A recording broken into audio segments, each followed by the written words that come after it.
MBG diterusin, dirombak, atau dihentikan sekalian.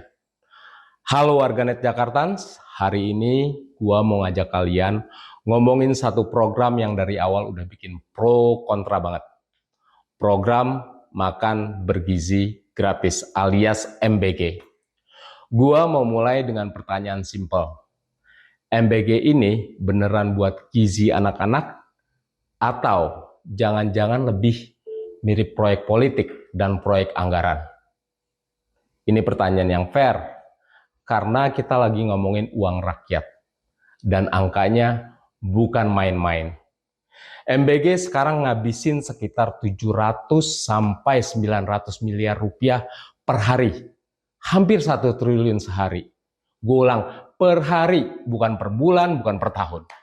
Dengan angka segede itu, rakyat wajar nanya, emang program ini udah jalan seefektif itu?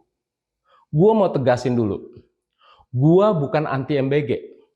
Siapa sih yang gak mau anak-anak Indonesia makan bergizi?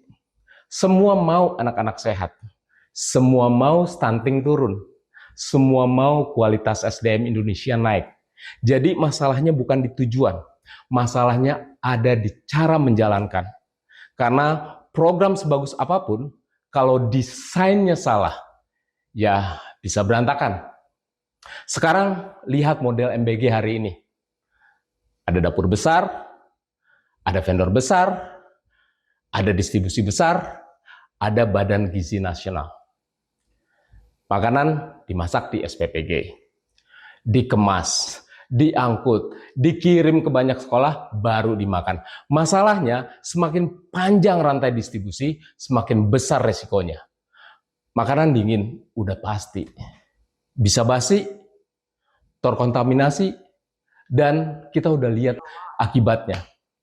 Kasus keracunan, distribusi kacau, dugaan penyimpangan anggaran, bahkan kasus korupsi yang nyeret kepala BKN, Dadan Hindayana.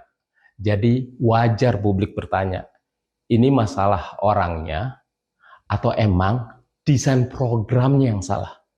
Menurut gue, MBG harus dirombak total. Ada model yang jauh lebih masuk akal, yaitu school-based kitchen, atau gampangnya dapur berbasis sekolah. Jadi makanan nggak usah dimasak di dapur besar yang jauh dari sekolah. Masak aja langsung di sekolah.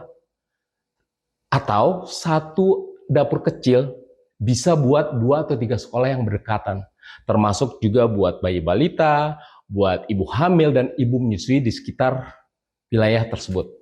Alurnya simpel, masak, sajiin, langsung dimakan, selesai. Nggak ada logistik ribet, nggak ada distribusi panjang. Tujuannya sederhana, biar penerima manfaat makan makanan yang fresh, bergizi, dan minim risiko keracunan. Bukannya itu tujuan utama MBG. Terus siapa yang masak? Nggak perlu vendor besar, tinggal libatin ibu-ibu kantin sekolah, warga sekitar, UMKM lokal, koperasi sekolah. Program ini bisa buka lapangan kerja. Uangnya juga muter di ekonomi lokal, bukan numpuk di pemain besar. Nah, ini yang paling penting. Menurut gua, MBG nggak perlu universal. Nggak semua murid di Indonesia harus dapat. Kenapa? Karena kondisi di tiap daerah beda. Anak keluarga mampu di Jakarta Selatan jelas beda dengan anak di pedalaman Papua misalnya. Anak di BSD beda dengan anak-anak di pelosok NTT. Kalau uang negara terbatas, ya tinggal prioritasin aja yang paling butuh. Menurut gua, prioritasnya jelas wilayah 3T, yaitu daerah tertinggal, terdepar, dan terluar.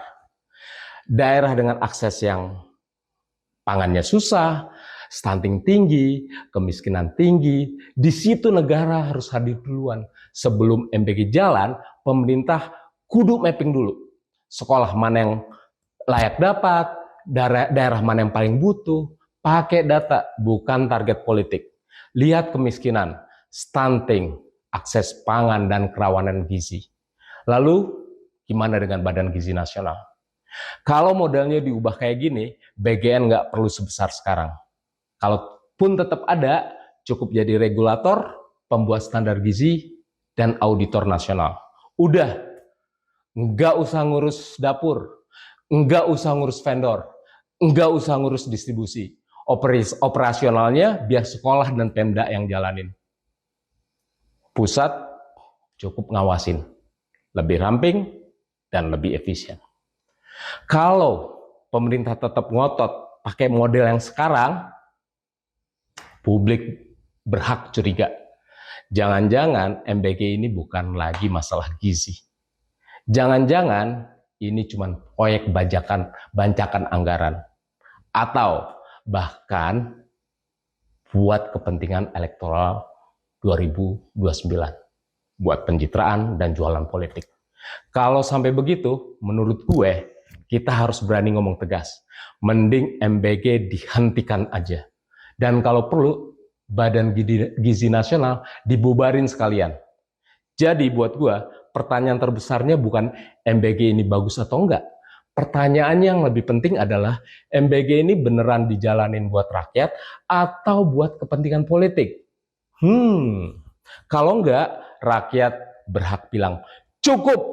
Dan hari ini sudut warga bersama mahasiswa dan rakyat yang masih punya akal sehat dan hati nurani menyuarakan dengan tegas, stop MBG, bubarkan MBG, bubarkan Kopdes Merah Putih. Gue Arif Rasyad, sampai ketemu di sudut warga selanjutnya. Karena warga yang kritis bukan yang asal nyinyir, tapi yang berani bertanya, uang rakyat ini beneran balik ke rakyat nggak?